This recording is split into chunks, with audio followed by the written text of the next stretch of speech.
Tere tulemast Musta kassi taro lugemisse Skorpionid. Siit tuleb lugemine teile nädalaks 6. kuni 12. juuli. Ma olen teile siia valmis pannud 7 kaarti ja vaatame, mis neil kaartidel teile siis selleks nädalaks öelda on. No esimene kaart on teil siin sauade baas. Tema on hirmus kannatamatu. Baasid tulevad küll uudistega, vaat tema tuleb niimoodi, et kohe vaata seal, me teeme selle kohe praegu ära. Ja kui siis ei lähe nii kiiresti see tegemine või peale hakkamine, siis ta võib ka jonnima hakata. Ta on nii kärsitu ja selline, kuidas ma siis ütlen, temperamentne kuidagi, et kui tema seda ei saa, mida tema tahab, siis tema lööb käega, mul polegi seda vaja või hakkab jonnima, viskab ennast selline maha nagu väike laps poes, siputab jalgadega ja karjub, andke mulle, ma tahan, hakkame pihta, ma ei taha siin poes enam olla, lähme koju, millal me koju jõuame. Vaat midagi sellist on tema see iseloom. Ta ei ole pahatahtlik, aga ta lihtsalt on niivõrd kärsitu. Ja oma kärsitusega toob ta nüüd selle sama mõõkade 7 siia välja. Sellega, et ära mõtle üldse, vaid kohe tee, kui sulle midagi pakutakse, võta vastu. Aga see mõõkade 7 on tegelikult varaste kaart. See on petiste kaart. See on selline kaart, mina olen teda alati kutsunud kavalaks müügimeheks, kus on selline inimene, kes tulebki selle sama mõttega, et ta tahab teid petta. Tahab teilt raha välja nagu petta, rohkem, et te maksaksite selle eest, mis tegelikult seda väärt ei ole. Ma ei tea, müüb teile poes mingi 4 päeva vana saiapätsina. Saab oma raha kätte ja lähete koju, päts puhta kõivaks läinud või ära õllitanud seest kuskilt, nii et te pane seda poes tähele. Müüb teile auto, millel on varjatud vead. Müüb teile kodu, mille võib-olla katus ei pea. Et tegelikult ta kiidab kõike taevani üles, mot meil on siin alles tulnud soojad saiad, on ju. Võib-olla istus ennem peal, et soojaks läheks. Või siis maja täitsa uus, renoveeritud, just on tehtud mingisugused ekspertiisid, kõik on korras viimase peal, soe. Talvel nii soe, et ole maikaväel. Suvel jahutab. No vot, niisuke vägev maja te saate nagu päriselt elate siin ju kuningakass, teil pole mitte mingisuguseid muresid, mingit remonti pole vaja teha, nipet-näpet võib-olla tahate tapeeti vahetada või mingit seinavärvi või, see kõik on ju tühi asi. Auto, vanaema vana auto, no nii hea auto, et vanaema ei käinudki temaga mitte kusagil, võib-olla selle käekotiga käis paar korda poes kusagil, ostis endale, ma ei tea, midagi, 1 või 2 varu ära. Pole sõitnud talvel, pole näinud mingit soola, mitte midagi, auto sõidab, läbi sõit on nii pisike, et piinlik öelda lausa. Lähete koju, kõik on hoopis vastupidi, auto logiseb igalt poolt. Ma ei tea, mis tal kõik võib viga olla.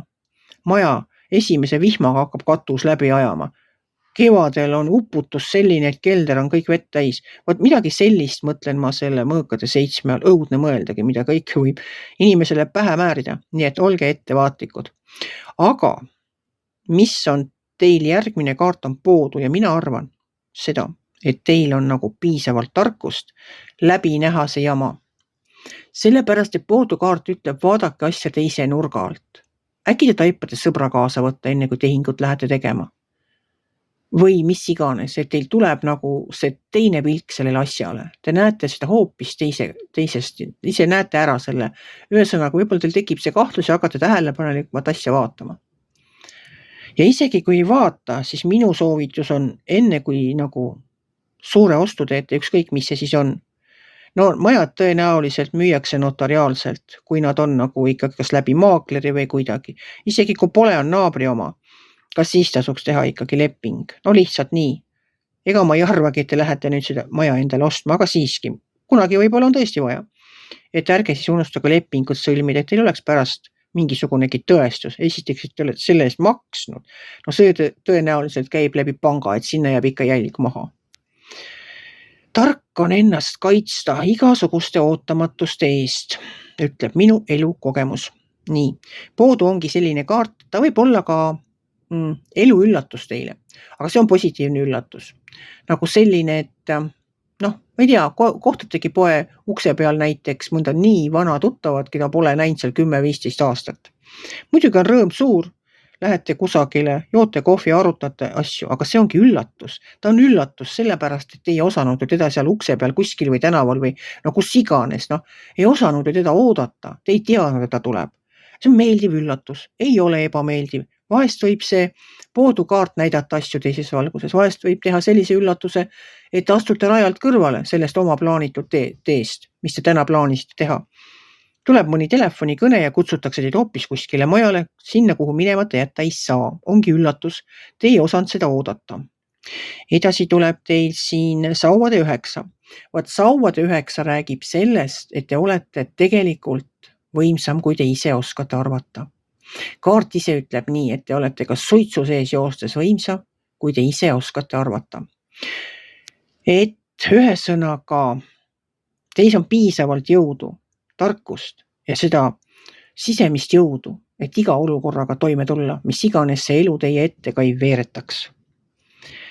All on siin ülempreest rinna ja et te täpselt teate, mis te tegema peate.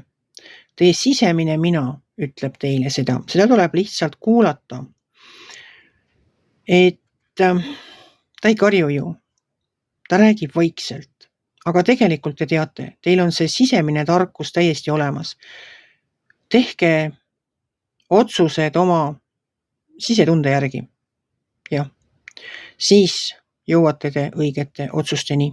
Et just see sisemine mina, ärge kuulake seda, mida teised räägivad. Ärge kahelge iseendas. Seesama, need 2 kaarti koos, see sauade 9 koos ülempreest rinnaga on tegelikult selge sõnum universumilt, et te teate täpselt, mida teha ja te suudate ka seda ellu viia. Te ei pea endas kahtlema. Siis tuleb siit meil sauade 7. No temaga on see lugu, et ta räägib sellest enda kaitsmisest, et oma seisukohti tuleb kaitsta. Et kui teil on see tugevus ja kindlus ja te ei kahtle endas, siis te ka kaitsete oma seisukohti nii, et kõik aru saaksid, et teil on õigus. Ja viimane kaart räägib ka võitlusest, see on mõõkade 5. Aga selle võitlusega on nüüd see lugu, et see kaart ütleb nii, et te võite selle võitluse võita, aga võidu hind on liiga kõrge. Et vaat siin on see mõttekoht. Ja muidugi 2 sellist kavalat kaarti teile välja tulnud, ongi see mõõkade 7 ja mõõkade 5. Ja mõõkade 7 on ju see, et võite petta saada. Ja mõõkade 5 on see, et ma saan aru, et ega võitlused alla ka ei anna, on ju. Kõik sõltub asjast, võib-olla lihtsalt vahest tuleks eemalduda olukorrast, mitte võitlusesse üldse laskuda. Ja oodata homset või ülehomset päeva, kus on pilt selgem. Ja võib-olla need, kellega võidelda tahate või võiksite või peaksite ka maha rahunenud. Aga eks te ise näete, kuidas olukord on. Mina teie olukorda siit ei näe. Aga ma soovingi teile seda, et ärge andke esiteks alla, ärge kahelge endas. Üks on kindel, te olete piisavalt nii tark kui tugev, et selle kõigega hakkama saada nii, et hundid saavad söönuks ja lambad jäävad terved. Vaat selline lugemine tuli teile selleks nädalaks. Kui teile minu lugemine meeldis, ärge olge kitsi, pange ikka like pöiale üles, võite ka kommenteerida ja kohtume järgmisel nädalal.